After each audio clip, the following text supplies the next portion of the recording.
У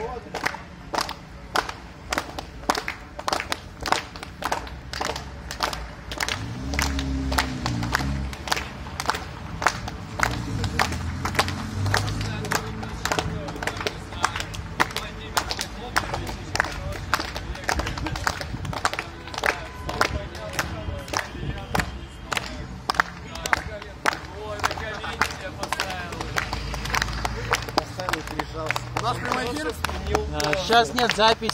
Но можно сказать много чего интересного. Ну, могу рассказать немножко о себе. Я студент из города Москвы. Я выхожу на бессрочный протест, потому что считаю необходимым поддерживать, в принципе, любой протест против действующей власти. Вся система прогнила. Власть надо менять. И вот бессрочный протест уникален тем, что уже на протяжении 1 месяца и 2 дней существует и проводят различные акции ежедневно. И мы научились протестовать, мы научились действовать с полицией. Вот, и мы создаем новую политическую культуру на наших улицах. Мы призываем во всех городах выходить на улицы, потому что это единственный способ каким-то образом воздействовать на действующую власть. Им на самом деле уже ничего не интересно.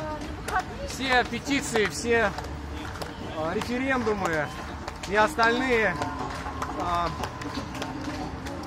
документы, которые оппозиция предлагает данной власти, это является просто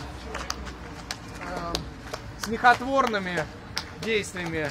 Власть этими бумажками пользуется не по назначению, и только выход на улицы действительно заставляет эту оккупантскую власть трястись и бояться, и задумываться над тем, что ей уже осталось совсем недолго. Почему власть не дала вам других методов? Почему она перекрыла все другие альтернативы? На самом деле власть никаких методов нам не должна была давать вообще. Ну, если мы рассматриваем власть как Владимира Владимировича Путина и остальных, Медведева, правительства и так далее. Методы и способы нам даны Конституцией Российской Федерации, которая была принята в 1993 году. В нашем демократическом государстве эти методы давно уже сформированы. И как Но власть, нынешняя, действующая, пытается всячески эти права и свободы запретить, лишить нас, сделать нас просто безвольной биомассой, которая не способна никаким образом что-то менять в этой жизни. Они хотят, чтобы мы плясали под их дудку, чтобы мы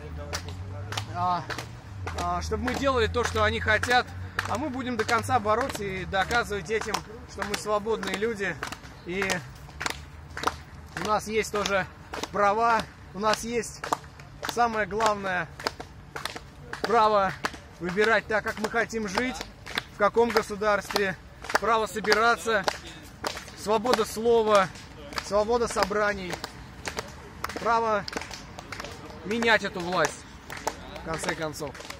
Как препятствовать нарушению Конституции, которое сейчас можно наблюдать? Препятствовать нужно всяческими способами, но, опять же, не хочу быть попугаем, но все-таки повторю и напомню, что на действующую власть, незаконную, нелегитимную, оккупантскую, действует только один способ – это массовый выход на улицы. После того, как многие политики, в том числе в 2012 году на Болотной площади, на Сахарова, в нынешние годы, в 17-18, Алексей Навальный выводил большое количество людей на улицы власть по-настоящему начинала трястись и переживать, что эта пирамида рухнет. Любая пирамида рано или поздно рухнет.